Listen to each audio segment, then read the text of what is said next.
High, welcome to my channel. तर काय आहे ना, आपण घडतो कसं तर लहानपणापासून आपण आईवडिलांबरोबर राहतो, त्यांचे संस्कार. त्यानंतर आपण शाळेमध्ये जातो, तिथल्या मित्रांचे, टीचर लोकांचे किंवा आपल्या आसपासच्या शेजाऱ्यांचे, या सगळ्यांचे संस्कार घेऊन आपण मोठे होत चालतो आणि त्यानुसार आपण घडत चालतो. टप्प्याटप्प्यात आपल्याला वेगवेगळ्या गोष्टी ह्या संस्काराच्या आपल्याला उपयोगात पण पडतात, काही चांगल्या ह्याच्यामध्ये, किंवा कधी कधी जर सराउंडिंग चांगलं नसेल तर ते पण आपल्या वागण्या बोलण्यात किंवा आपल्या संस्कारात ते दिसायला लागतं. तर हे जे आहे, आपण जे ॲब्सॉर्ब करतो, आपण जे पाहतो, जे रिव्हिजन करतो आपल्या मनातल्या मनात, त्या संस्कारांची, मित्रांच्या संस्कारांची, त्यानुसार आपण घडत चालतो. तर तसं जॅक कॅनफिल्ड नावाचे एक लेखक आहेत तर सिक्रेट हार्ट या पुस्तकामध्ये, तर त्यांनी काय सांगितले, त्यांच्या पुस्तकात त्यांनी स्पष्टपणे सांगितले की ज्यावेळेस ते लहान होते त्यावेळेस त्यांचे वडील त्यांना म्हणायचे की, म्हणजे किंवा घरातच तसं वातावरण होतं की श्रीमंत होणं हे पापाचं लक्षण आहे, किंवा जे लोक काहीतरी चुकीचं करतात काय किंवा खराब मार्गाने पैसे कमवतात तेच लोक फक्त म्हणजे श्रीमंत बनतात.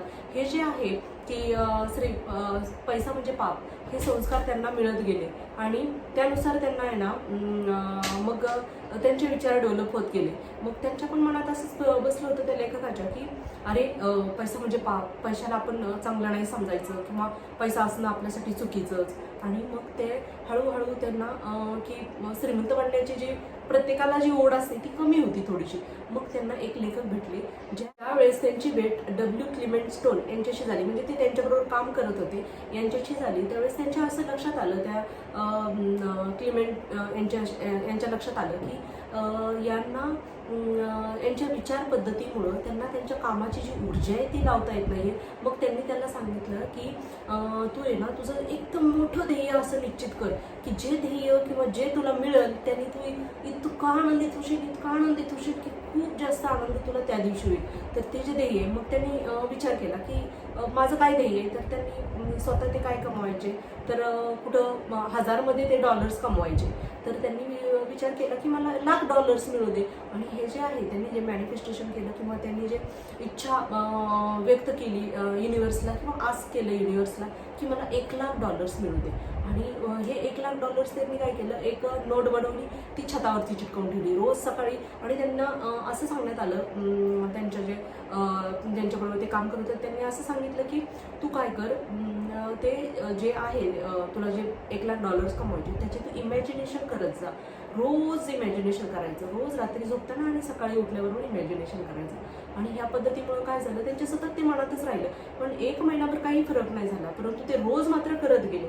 परंतु 1 महिन्याने त्यांना काय वाटायला लागलं, त्यांचे काही पुस्तकं होते जे त्यांनी लिहिले होते आणि त्याच्या काही लाखामध्ये प्रती त्यांनी छापायच्या ठरवल्या. आणि ही जी गोष्ट आहे ती क्लिक झाली केवळ त्या गोष्टीमुळं. आणि ती त्यांचे ते पुस्तक आहेत ते पण खूप पब्लिश झाले आणि ते हातोहात जास्त विकले पण गेले. हे जे आहे ते आपण आपल्या विचारांमुळेच आपण असं घडतो.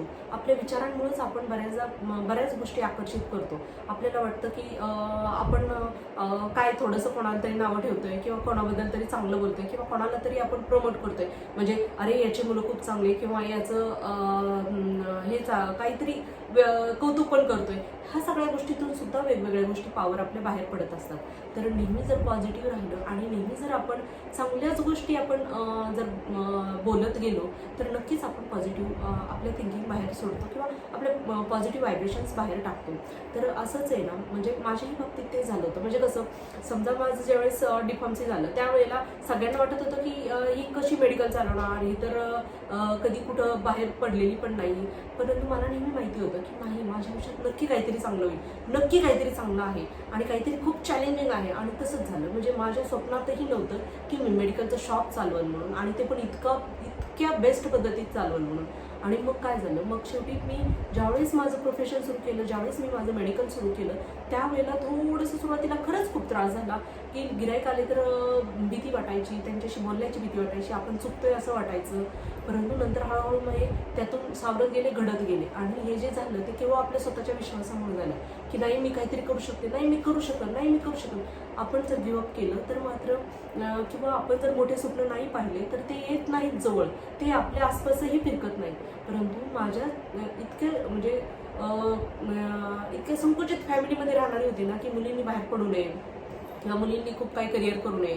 फक्त एवढंच होतं की हां शिकली ना तर तिने काय करायचं, एक डिग्री घ्यायची, घरात बसायचं, बस त्या डिग्रीचा कुणाला तरी उपयोग झाला पाहिजे, कुणीतरी उपयोग केला पाहिजे. म्हणजे कसं समजा भाड्याने लायसन दिलं, त्यांनी ते चालवलं, ह्या पद्धतीत ते केलं गेलं पाहिजे, ना की स्वतः उभा राहून ते करावं. आणि परंतु माझा विश्वास खूप होता आणि त्याच्याबद्दल बरोबर नवऱ्याचा सपोर्ट होता. त्या गोष्टीमुळे मी मेडिकलवरती उभं राहू शकले. आणि आज 20-22 वर्ष जर मी मेडिकल चालू शकते तर माझं पाहून इतक्या मुली पण इन्स्पायर झाल्या ना, त्यांना स्वतःला सुद्धा माझ्यासारखं सगळं लाईफस्टाईल असं वाटायला लागलं. आणि याच्यातच मला खरंच खूप मोठं यश वाटायला लागलं की आपल्यासारखंच कुणाला तरी बनावं वाटतंय म्हणून.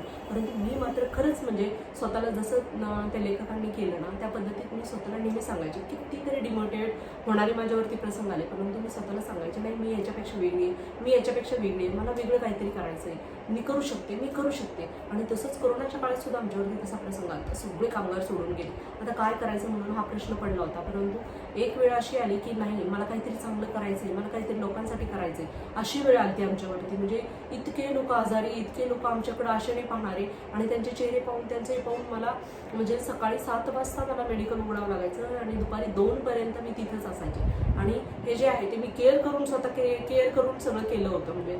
आणि तर ते जे आहे ते केवळ आणि केवळ लोकांच्या पॉवरमुळं, लोकांच्या एनर्जीमुळं मला ते म्हणजे माझ्याकडे ते जे आशेने नजरा असायच्या लोकांच्या, ते करण्यासाठी ते मला मोटिवेट करायचं. आणि मला पण माहिती होतं किंवा माझ्या मिस्टरांनाही माहिती होतं की नाही, हे आपण करूया, हे याच्यातून आपण बाहेर पडूया.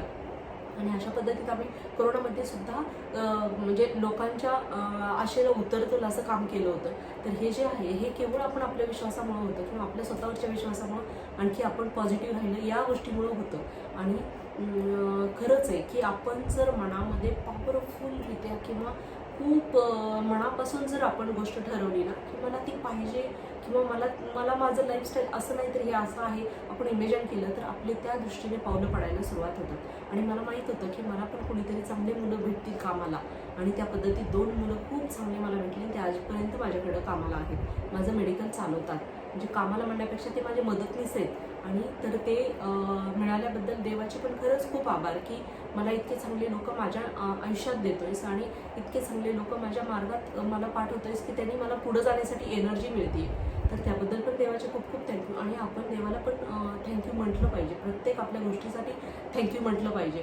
आणि ज्यावेळेस हे ग्रॅटिट्यूड आपण करतो त्यावेळेस नक्कीच आपली चांगली एनर्जी आपण युनिवर्समध्ये पाठवतो, आणि तीच एनर्जी आपल्याला नंतर पॉवर देते. त्याच्यामुळे आजचा एवढाच मेसेज होता. थँक्यू.